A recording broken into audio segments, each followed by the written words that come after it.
அடுத்து திருவாசகம், சிவஞானபோதம் உள்ளிட்ட பெரும்பாலான தமிழ் சைவ இலக்கியங்களை ஆங்கிலத்துக்கு அளித்த ஜீவிப்போ பற்றியும் அருமையாக உரையாற்றி உள்ளத்தை உருக்கும் வகையில் அந்த சொற்பொழிவை நிறைவு செய்த மதிப்பிற்குரிய திரு தெய்வநிதி ஐயா அவர்களுக்கு நன்றியை தெரிவித்துக் கொள்கிறோம். அடுத்து பாரதி என்ற அருந்தவ பண்டு என்ற அற்புதமான நூலை அளித்தவரும் நாடறிந்த பேச்சாளரும் எழுத்தாளருமான மதிப்பிற்குரிய அண்ணன் திரு பாரதி கிருஷ்ணகுமார் அவர்களை அன்புடன் மேடை கிடைக்கிறோம்.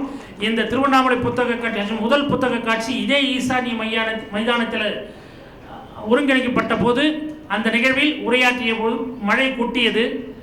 இயற்கையின் சீற்றன் காரணமாக அரங்கினுடைய மேற்கூரை பீத்து கொண்டு போனது. அந்த நிகழ்ச்சியை நான் தான் தொகுத்து வாங்கி கொண்டிருந்தேன். அப்பொழுது அங்கிருந்து பார்வையாளர்களும் தங்களுடைய இருக்கைகளை குடையாக பிடித்துக் கொண்டிருந்தனர். அப்பொழுது பெய்த மாரியை சொல்மாரி வென்றது. அந்த சொல்மாரி அளித்த பாரத கிருஷ்ணகுமாரை வரவேற்பதில் மகிழ்ச்சி அடைகிறோம்.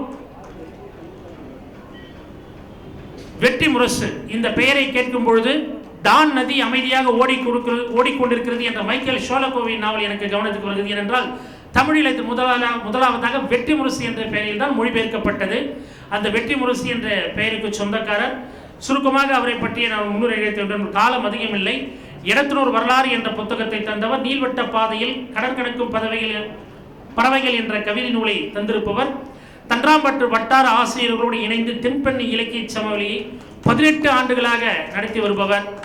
தமிழ் பணிகளை ஆற்றி வருபவர். சிலப்பதிகாரம், வீர யுகநாயகன், வேல்பாரி என்ற சு வெங்கடேசனுடைய நாவலை நாடக வடிவில் அளித்தவர் திரு வெற்றிமுரசு அவர்கள் இப்பொழுது இலக்கியங்களின் தென்பெண்ணை என்ற தலைப்பில் நம்மோடு உரையாற்ற அன்புடன் அழைக்கிறோம்.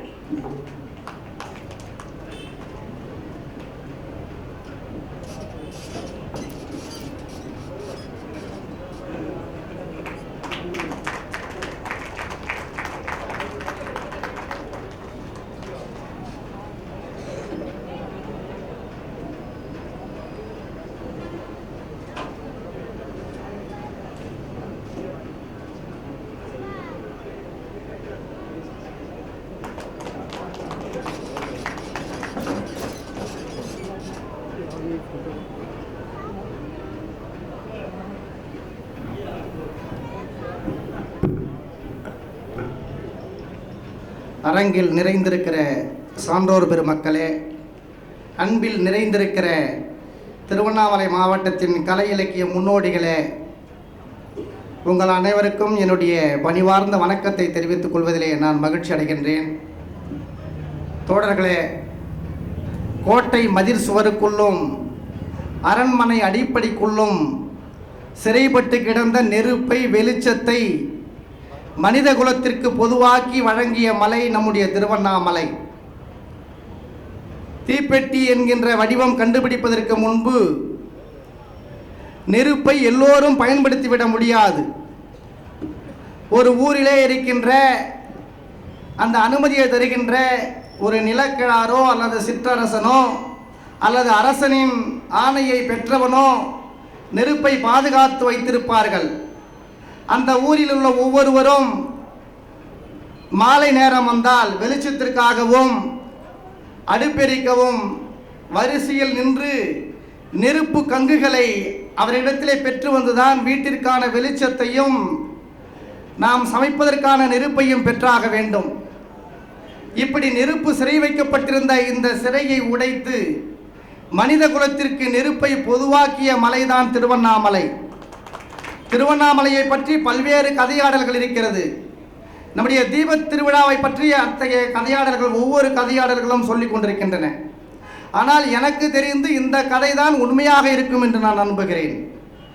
நம்முடைய திருவண்ணாமலையின் மீது கார்த்திகை நன்னாளில் தீபத்தை ஏற்றி வைத்து வீடுகள் உள்ள ஒவ்வொருவரும் உங்கள் வீடுகள் தோறும், உங்கள் வயல்வெளிகள் தோறும் நீங்கள் தீபங்களை ஏற்றிக் கொள்ளுங்கள், நெருப்பை நீங்கள் பயன்படுத்திக் கொள்ளுங்கள், இன்று முதல் நெருப்பு உங்களுக்கான உரிமையாக்கப்பட்டிருக்கிறது என்று உரத்து முழங்கிய மலை திருவண்ணாமலை.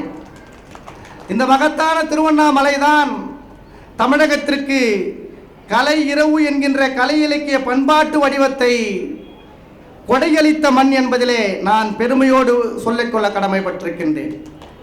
ஏறக்குறைய 40 ஆண்டு காலம் இந்த மண்ணிலே எழுத்தாளர் அண்ணன் பவா செல்லாதுரை அவர்களும் தோழர் கருப்பு கர்ணா அவர்களும் தாமியே காசா என்கின்ற ஒரு வடிவத்தில் ஐயா ஓவியர் பல்லவன் போன்றவர்கள் எல்லாம் இணைந்து மிகச்சிறந்த கலை இலக்கிய முன்னெடுப்புகளை எல்லாம் முன்னெடுத்து நடத்தி வைத்தார்கள். மறுபக்கத்தில் ஓவியர் அண்ணன் அன்பு அவர்களின் தலைமையில் கலை இலக்கிய பெருமன்ற அணியினர் மிகச்சிறந்த கலை இலக்கிய முன்னெடுப்புகளை எல்லாம் முன்னெடுத்து திருவண்ணாமலை மிகச்சிறந்த ஒரு கலை இலக்கிய மண் என்பதை நிரூபித்தார்கள். இதையெல்லாம் பார்த்து கொண்டிருந்த எழுத்தாளர் எஸ்ரா அவர்கள் ஒரு முறை சொன்னார்கள், திருவண்ணாமலையை தமிழ்நாட்டின் டப்ளின் என்று அறிவிக்கலாம் என்று சொன்னார்கள். அந்த அளவிற்கு புகழ்பெற்ற திருவண்ணாமலையிலே இன்றைக்கு புத்தக கண்காட்சி நடைபெற்றுக் கொண்டிருக்கிறது. தோழர்களே, புத்தக கண்காட்சியை நாம் சாதாரணமாக நினைத்துக் கொண்டிருக்கின்றோம். ஒரு வருடத்திற்கு 365 நாட்கள் இருக்கிறதாக நாம் கணக்கிட்டிருக்கிறோம். ஆனால் தமிழகத்திலே 400 நாட்கள் புத்தக கண்காட்சி நடைபெறுகிறது என்று சொன்னால் அதுதான் உண்மை. 38 மாவட்டங்கள், ஒரு மாவட்டத்திற்கு 10 நாட்கள் அல்லது 12 நாட்கள் சென்னை புத்தக கண்காட்சியினுடைய நாட்களை எல்லாம் கணக்கிட்டு பாருங்கள். 400 நாட்கள் தமிழக நாட்டிலே புத்தக கண்காட்சி நடைபெற்றுக் கொண்டிருக்கிறது. இது ஒரு அறிவு புரட்சி அல்லவா? இந்த அறிவு புரட்சியை அடுத்த தலைமுறைக்கு கையளிக்க வேண்டும் என்று நம்முடைய திருவண்ணாமலை மாவட்ட நிர்வாகம் மிக சிறப்பான முறையிலேயே இதை முன்னெடுத்து நடத்தி கொண்டிருக்கின்றது. இந்த இடத்திலே நான் நின்று பேசுவதற்கு எனக்கு வாய்ப்பினை வழங்கிய எழுத்தாளர் அண்ணன் பவாச்சலதுரை அவர்களுக்கும் மாவட்ட ஆட்சியர் அவர்களுக்கும் சிறப்பாக இந்த பங்களிப்பை முன்னெடுத்துக் கொண்டிருக்கின்ற வட்டாட்சியர் பாலமுருகன் சாருக்கும் என்னுடைய நெஞ்சமிருந்த நன்றியை இந்த நேரத்திலே தெரிவித்துக் கொள்ள கடமைப்பட்டிருக்கின்றேன். நண்பர்களே, இன்றைக்கு தமிழ்நாடு முழுவதும் காவிரியை பேசுகிறார்கள், வைகையை பேசுகிறார்கள், பொருணையை பேசுகிறார்கள். ஏனோ தென்பெண்ணை குறித்த உரையாடல்கள் மட்டும் குறைவாகவே பேசப்படுவதாகவே நான் அறிகிறேன். இந்த 400 நாட்கள் நடைபெறுகின்ற புத்தக கண்காட்சியில் சுமார் 1000 சொற்பொழிவுகள் நிகழ்த்தப்படுகின்றன. 400 × 3 போட்டு பாருங்க, ஒரு நாளைக்கு 3 பேர் இல்லைனா 2 பேர் பேசுகிறாங்க, 1200 பேர் பேசுகிறாங்க, இல்லைன்னா 1000 பேர் பேசுகிறாங்க. இந்த 1000 சொற்பொழிவுகளில் ஏதாவது ஒரு சொற்பொழிவு தென்பெண்ணை குறித்து வந்துவிடாதா என்கிற ஏக்கமும் ஆசையும் எனக்குள் இருந்து கொண்டே இருந்தது.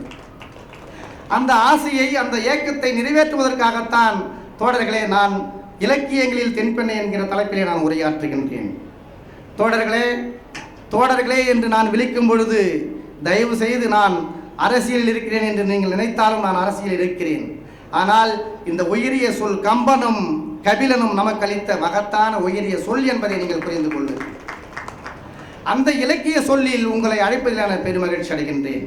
தோழர்களே, நந்தி மலையிலே உற்பத்தியாகி கடலூரின் தாழங்குடாவிலே கலக்கின்ற தென்பெண்ணையின் நீண்ட நெடிய பயணத்தில் எத்தனையோ இலக்கிய சான்றுகள் இன்றைக்கு கிடைத்துக் கொண்டிருக்கின்றன. சமீபத்தில் பெய்த பெருமழையின் காரணமாக தென்பெண்ணையின் கிளை ஆறான பம்பை ஆற்றிலே கிடைத்த தொல்லியல் எச்சங்கள் எல்லாம் ஆய்வு செய்த ஆய்வாளர்கள் மிகச் சரியாக ஒன்றை உறுதியாக குறிப்பிட்டு சொல்கிறார்கள். கீழடியில் கிடைத்த தொல்லியல் எச்சங்களுக்கு இணையாக இந்த பம்பை ஆற்றிலே கிடைத்திருக்கிற தொல்லியல் எச்சங்கள் பழமை வாய்ந்தவை, தொன்மை வாய்ந்தவை என்று நிரூபித்திருக்கிறார்கள். எந்த வகையிலும் வைகைக்கும் காவிரிக்கும் குறைந்தவள் இல்லை எங்கள் அன்னை தென்பெண்ணை என்பதை நீங்கள் புரிந்து கொள்ள வேண்டும். நான் பேசுகின்ற தமிழும் நான் உங்கள் மீது செலுத்துகின்ற அன்பும் அவள் அள்ளி தந்தது தான். ஆகவே அவளை பற்றி பேசுவதற்கு நான் என்ன ஒன்று பெரிய பேராசிரியராக இருக்க வேண்டுமா, முனைவராக இருக்க வேண்டுமா? அப்படிலாம் ஒன்றுமே இல்லை. அந்த தண்ணியை குடித்து வளர்ந்துருக்கிறேன், அது போதுமே. எங்கள் அம்மாவை பற்றி பேசுகிறதுக்கு எனக்கு என்னத்துக்கு பெரிய டாக்டர் பட்டம்? எங்கள் அம்மாவை என்னை விட எனக்கு யாருக்கு அதிகமாக தெரிஞ்சிடும். அதனால் எங்கள் அம்மாவை பற்றி பேசுகின்றேன் என்கின்ற உணர்வோடு தான் உங்கள் முன்னால் இருக்கின்றேன். நண்பர்களே, தோழர்களே, நீங்கள் இணையத்தை தட்டினால் எத்தனையோ இலக்கிய சான்றுகள் தென்பெண்ணை குறித்த பதிவுகள் வந்து கொண்டே இருக்கும்.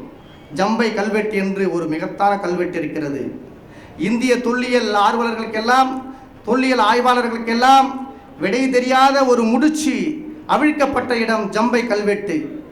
சத்தியபுத்திரர்கள் யார் என்று அறிந்து கொள்ள இந்திய தொல்லியல் அறிஞர்கள் முயற்சித்த போது அதற்கான சான்று ஆவணங்கள் எங்கேயும் கிடைக்கவில்லை. ஆனால் தென்பெண்ணையின் கரையில் இருக்கின்ற ஜம்பை கல்வெட்டு தான் அதற்கான முடிச்சை அவிழ்த்து சத்தியபுத்திரர்கள் என்பவர்கள் அதியமான் வாரிசுகள், அதியமான் பரம்பரைகள் என்கின்ற ஒரு மகத்தான உண்மையை வழங்கிய இடம் தென்பெண்ணையின் கரை என்பதை நீங்கள் புரிந்து கொள்ளுங்கள். கிருஷ்ணகிரியிலே ஏராளமான பாறை கீறல் ஓவியங்கள் இருக்கிறது. தானிப்பாடி தாமோட்டூரிலே தாய் தெய்வ வழிபாட்டுக்கள் நினைவு சின்னம் இருக்கிறது. வீரணம், தண்டராம்பட்டு, பெருங்குளத்தூர், இளையாங்கண்ணி, தொண்டமானூர் போன்ற தென்பெண்ணையின் கரையோர பகுதிகளில் எல்லாம் ஏராளமான தொல்லியல் சான்றுகள் கிடைத்திருக்கின்றன. அந்த தொல்லியல் சான்றுகள் காவிரிக்கும் வைகைக்கும் இணையான நாகரிகத்தையும் பண்பாட்டையும் உடையவை என்பதை நம்முடைய திருவண்ணாமலை வரலாற்று ஆய்வு நடுவத்தின் சார்பாக நம்முடைய வட்டாட்சியர் பாலமுருகன் அவர்கள் பெருமையோடு நிரூபித்துக் கொண்டிருக்கிறார்கள். நாம் எல்லாம் அந்த வரலாற்று ஆய்வு நடுவத்திற்கு நெஞ்சம் நிறைந்த நன்றி சொல்ல கடமைப்பட்டிருக்கின்றோம். நண்பர்களே, இந்த இலக்கிய சான்றுகள் எல்லாம் நீங்கள் இணையத்தை தொட்டால் உங்களுக்கு கிடைத்துவிடும். ஆனால் நான் நிகழ்காலத்தில் என்னுடைய தலைமுறையில் நான் பார்த்த ஒரு 3 சம்பவங்களை தென்பெண்ணையோடு ஒப்பிட்டு தென்பெண்ணையின் கரையில் இத்தகைய வரலாற்று சான்றுகள் இருக்கின்றன என்பதை சொல்வதற்காக உங்களோடு நான் இணைந்திருக்கிறேன். நண்பர்களே, எங்கள் ஊர் தென்பெண்ணையின் வடகரையில் இருக்கிற எடத்தனூர் என்கின்ற ஒரு ஊர். எங்கள் எடத்தனூரில் இருக்கிற ஒவ்வொருத்தருக்கிட்டையும் போய் நம்ம பேசணும்னா, உன் வயசு என்னன்னு கேட்டால், எனக்கு பொன்னையாத்து வெள்ளம் வரும்போது 40 வயசு, பொன்னையாத்து வெள்ளம் வரும்பொழுது எனக்கு முதல் குழந்தை பிறந்தது, பொன்னையாத்து வெள்ளம் வரும்பொழுது எனக்கு திருமணம் நடந்தது என்று பொன்னையாறு என்று தான் உச்சரிப்பார்கள். நம்ம கொஞ்சம் 8வது 7வது படிச்சிருக்கிறோம் அப்போ நம்ம பாட்டனுக்கும் பாட்டிக்கும் தென்பெண்ணைன்னு சொல்ல தெரியல, அதனால் பொன்னையார் என்று சொல்கிறார்கள். நான் நினைத்து கொண்டிருந்தேன் இது எவ்வளவு பெரிய முட்டாள்தனம் என்பதை வருங்காலத்தில் நான் தென்பெண்ணையை பற்றியும் எடத்தனூரை பற்றியும் ஆய்வு செய்யும் பொழுதுதான் நான் அதை புரிந்து கொண்டேன். நண்பர்களே, 1100 ஆண்டுகளுக்கு முன்புதான் தேவாரத்தில் தென்பெண்ணை என்கின்ற பெயர் வருகிறது. அதற்கு முன்பு தென்பெண்ணை என்கின்ற பெயரில் எந்த இலக்கிய சான்றுகளும் கிடையாது. அப்பொழுது அதற்கு முன்பு தென்பெண்ணை ஆற்றின் பெயர் பொன்னையார் என்பதுதான் இருந்திருக்கிறது. அது ஆவணப்படுத்தப்படவில்லை, அவ்வளோதான். ஆனால் என் பாட்டனும் பாட்டியும் பொன்னையாறு பொன்னையாறு என்று அவர்கள் உச்சரித்திருக்கிறார்கள். அது தவறு என்று நான் நினைத்திருந்தேன், ஆனால் அதுதான் சரி. அது எப்படி சரி என்று நான் புரிந்து கொண்டேன் என்று சொன்னால், எழுத்தாளர் ஆய்வாளர் நக்கீரன் அவர்கள் நீர் எழுத்து என்கின்ற ஒரு மிகச்சிறந்த ஒரு புத்தகத்தை, ஒரு ஆய்வு புத்தகத்தை எழுதியிருக்கிறார்கள். அந்த புத்தகத்திலே காவிரியின் பெயரை பற்றி அவர்கள் குறிப்பிடும் பொழுது காவிரியின் அசலான உண்மையான பெயர் பொன்னி என்று குறிப்பிடுகிறார்கள். சரி, காவிரிக்கு இந்த பொன்னி என்கின்ற பெயர் எப்படி வந்தது என்று நீங்கள் தெரிந்து கொள்ள வேண்டும் என்று சொன்னால், அவர் சொல்வதை நான் சொல்கிறேன். காவிரிக்கு பொன்னி என்கின்ற பெயர் எப்படி வந்தது என்று நீங்கள் தெரிந்து கொள்ள வேண்டும் என்று சொன்னால், நீங்கள் தென்பெண்ணைக்கு போக வேண்டும் என்று சொல்கிறார். யார் சொல்றாரு? எழுத்தாளர் நக்கீரன் சொல்றார். நான் படித்து பார்த்து வியந்து விட்டேன். காவிரிக்கும் தென்பெண்ணைக்கும் என்னடா சம்பந்தம்? அப்புறம் எழுதுறாரு அழகா, தென்பெண்ணையின் அசலான பெயர் பொன்னையாறு.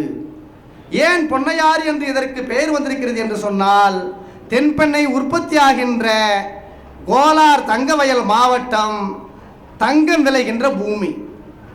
தங்கம் விளைகின்ற பூமியிலே உருவாகி ஓடு வருவதால் பொன்னிற துகள்களும் பொன் துகள்களும் ஆற்றிலே அடித்து வருகின்றது.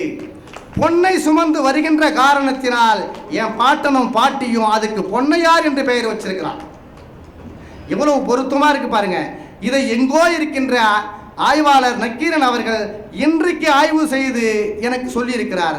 ஆனால் எங்கள் ஊரில் இருக்கிற ஒவ்வொரு பாட்டனும் பாட்டியும் என்னுடைய முன்னோடிகளும் சாதாரணமாக அது பொன்னையார்னு சொல்லிட்டு போயிடுறாங்க.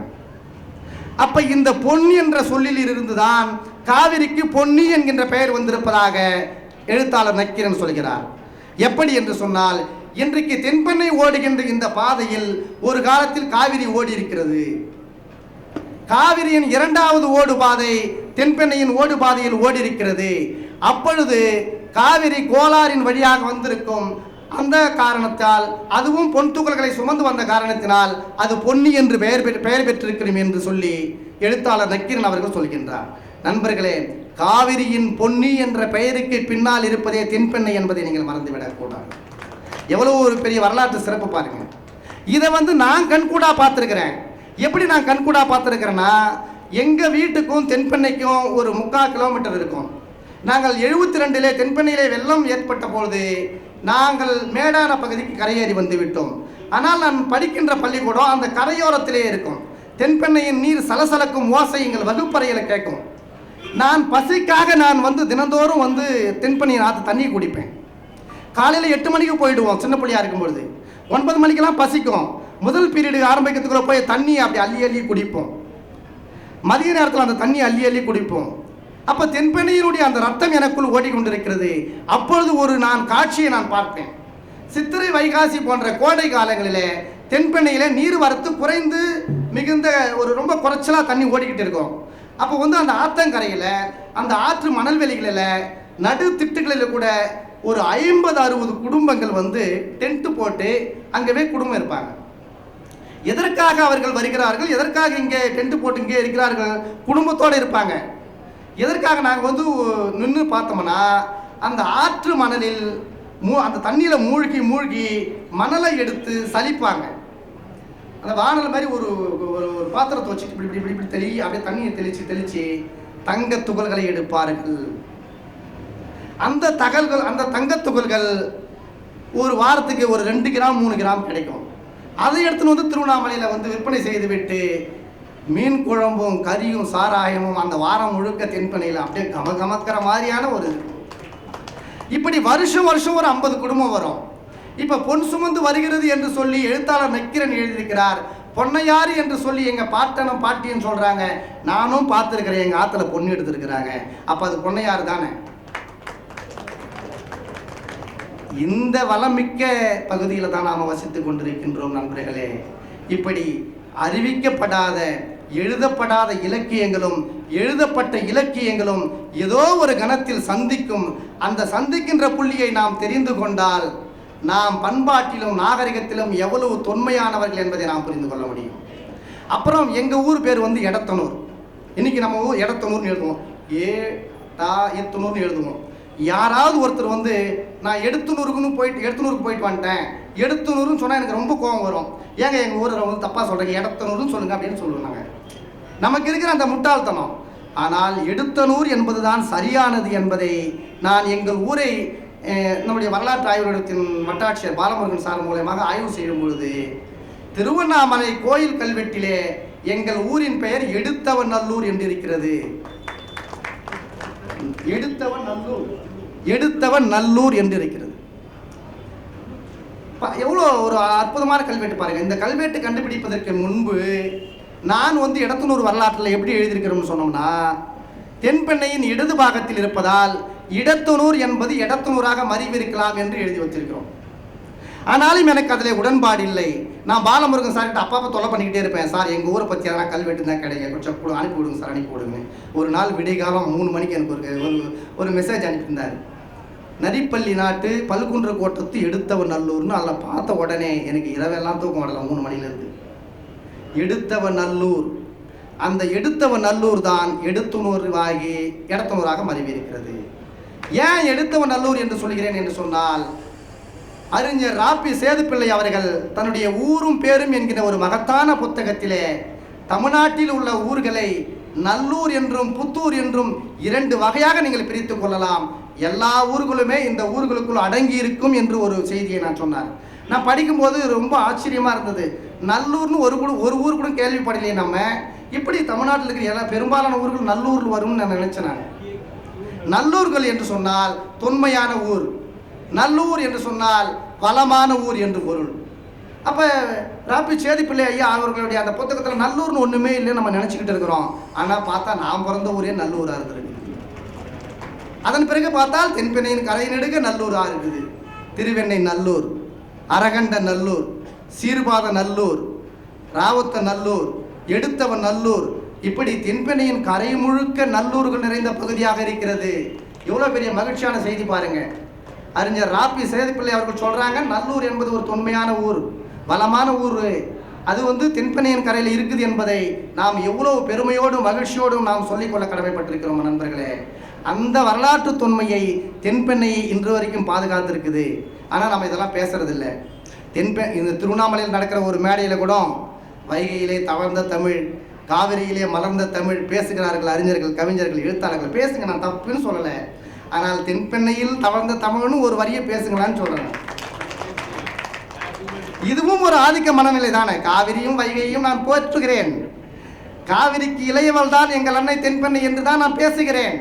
ஆனால் இங்கு திருவண்ணாமலையில் மேடையிலையாவது குறைஞ்சபட்சம் தென்பெண்ணையை பற்றி பேசுங்களேன். இன்னைக்கு திருவண்ணாமலையில் இருக்கிற எல்லா சிறப்பும் தென்பெண்ணையின் சிறப்பு தானே. அண்ணாமலையார் கோயிலில் திருவிழா நடக்குது இல்லை, 10 நாள் 15 நாள் நடக்கும் இல்லை. எல்லா திருவிழாவும் முடிஞ்சுட்டு தென்பெண்ணையில் தீர்த்தவாரி நடந்த பிறகுதான் அண்ணாமலையாருக்கு மிகுந்த சந்தோஷம் அடைகிறார் என்பது எத்தனை பேருக்கு தெரியும்?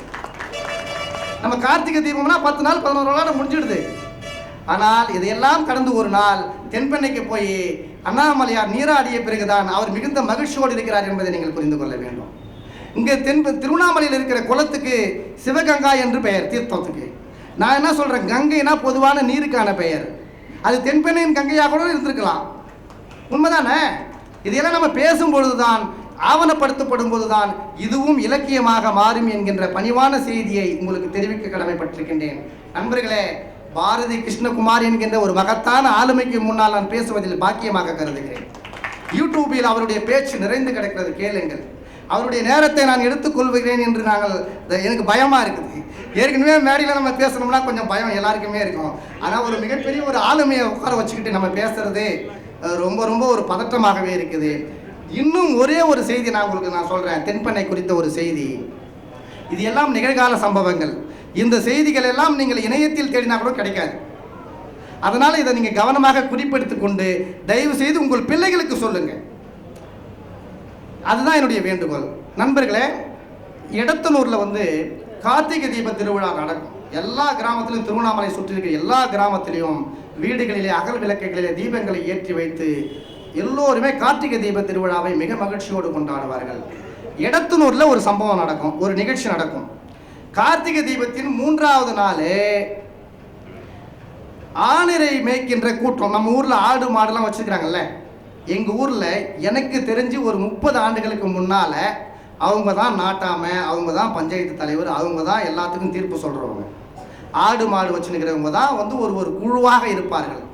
எனக்கு தெரிஞ்சு ஒரு 20-30 குழுக்கள் எடத்தனூரிலே, ஒவ்வொரு குழுவுக்கும் 100 மாடு, 200 மாடு, 200 ஆடு, 300 ஆடு, 500 ஆடு, 4 பட்டி ஆடு வச்சுன்னு இருப்பாங்க.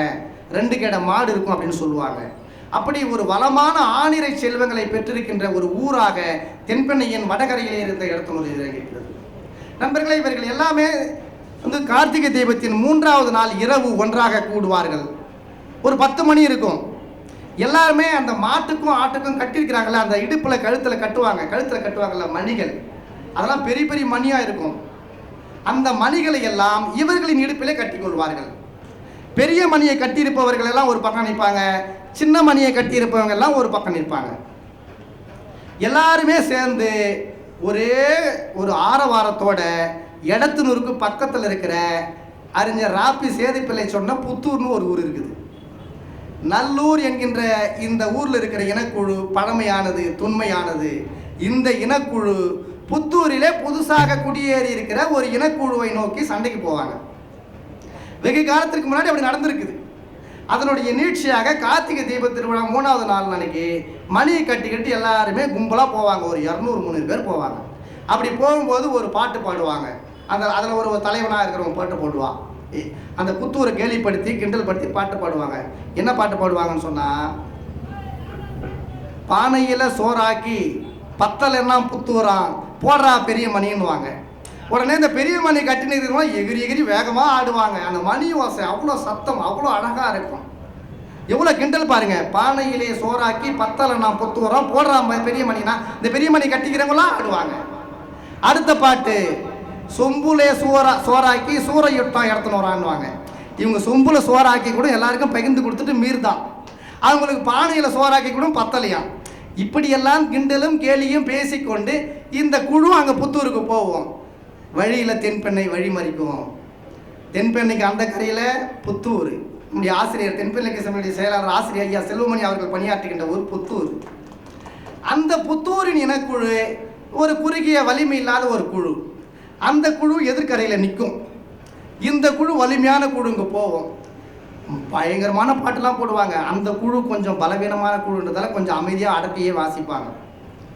இந்த இனக்குழுவில் இருக்கின்ற இந்த குழுவில் இருக்கிற ஒரு ஆள் ரொம்ப துணிச்சலாக என்ன பண்ணுவாங்க, தென்பெண்ணை ஆற்றின் கரையில் இறங்கி போய் அந்த கரையை அப்படி தொட்டுட்டு வந்துடுவாங்க. அப்போ இந்த குழு வெற்றி பெற்றதாக அர்த்தம். இது எனக்கு தெரிஞ்சு ஒரு 10 ஆண்டு காலம் வரை எடத்தனூரில் நடந்துச்சு. இது நான் பார்த்த சம்பவம். இதனுடைய தொடர்ச்சி, இதனுடைய தொன்மை எங்கே இருக்கிறது என்று சொன்னால், தென்பெண்ணையின் வடகரையில் கோவிவன் கருந்தேகவத்தி என்கின்ற நாய்க்கும் ஒரு போர் வீரனுக்குமான ஒரு நடுகள் அங்கே இருக்கிறது. நீங்கள் எல்லாம் எடத்தனூருக்கு வந்தீங்க பார்த்தீங்கன்னா அந்த நடுகள் பாருங்கள். இந்த அழைப்பதில் நம்முடைய வட்டாட்சியர் பாலமுருகன் சாருக்கு, மாவட்ட நிர்வாகத்துக்கு நான் நெஞ்சம் நிறைந்த நன்றி சொல்ல எப்போதும் கடமைப்பட்டிருக்கிறேன். இந்த அழைப்பதில் கூட இடத்துல ஒரு நடுகள் இருக்கு. நீங்க பாருங்க, அழைப்பதில் இடத்துல ஒரு நடுகள் இருக்கு. இந்த நடுகள் எவ்வளவு தொன்மையானது பாருங்க. மகேந்திரவர்மன் காலத்தில் எழுதப்பட்ட ஒரு நடுகள். இந்த நடுகள் கலைஞருக்கு மிகவும் பிடித்த நடுகள். நான் எழுதல, கலைஞரே தன்னுடைய கைப்படாக எழுதியிருக்கிறார். காவிரி கரையிலே பிறந்த ஒரு தமிழறிஞர், கலை, இலக்கியம், அரசியல், பண்பாடு என்று அனைத்திலும் தலை சிறந்த ஆளுமையாக தமிழகத்தை கட்டி ஆண்ட முத்தமிழறிஞர் கலைஞருக்கு தென்பெண்ணையின் கரையில் இருக்கின்ற ஒரு நடுகள் தான் பிடித்திருக்கிறது என்று சொன்னால் தென்பெண்ணையின் பெருமையும் தென்பெண்ணையின் புகழும் எந்த அளவிற்கு இருக்கும் என்பதை நீங்கள் புரிந்து கொள்ளுங்கள். நண்பர்களே, இந்த அளவிற்கு வரலாற்று தொன்மையும் பெருமையும் உடைய தென்பெண்ணையை நீங்கள் குறைஞ்சபட்சம் உங்கள் பிள்ளைகளுக்கு அறிமுகப்படுத்துங்கள். குறைஞ்சபட்சம் வாரத்தில் எப்பயாவது ஒரு நேரம் கிடைக்கும்போது அந்த தென்பெண்ணையில் தண்ணி ஓடலாம் கூட பரவாயில்ல, குழந்தைகளை அழைச்சிட்டு போய் அந்த தென்பெண்ணையில் கால் நனைச்சிட்டு வாங்க. வருங்கால தலைமுறைக்கு ஆறுகளையும் ஓடைகளையும் ஏரிகளையும் குலைகளையும் குளங்களையும் மலைகளையும் அறிமுகப்படுத்துங்கள். வெறும் கணிப்பொறி இயந்திரங்களாக தயவு செய்து வளர்த்தாதுங்க. இதுதான் நம்முடைய பாரதி கிருஷ்ணகுமார் ஐயாவோட ஒவ்வொரு பேச்சும் சொல்லும். நான் நிறைவாக ஒரு சில வேண்டுகோளை உங்கள் முன்னால் வைக்க கடமைப்பட்டிருக்கின்றேன். தயவு செய்து ஒரு தேர் திருவிழா எப்படி நடக்குமோ, அண்ணாமலையார் திருவிழா எப்படி நடக்குமோ அப்படி குடும்பத்தோடு இந்த புத்தக கண்காட்சிக்கெல்லாம் நீங்கள் வரணும். குறைந்தபட்சம் ஆசிரியர்கள் ஒரு இலக்கிய அமைப்பை நடத்துங்கள். மாசத்துக்கு இல்லை வருஷத்துக்கு ஒரு 1000 ரூபாய் ஒரு இலக்கிய அமைப்புக்கு நன்கொடை கொடுங்க. இலக்கியம் வளர்ந்தால்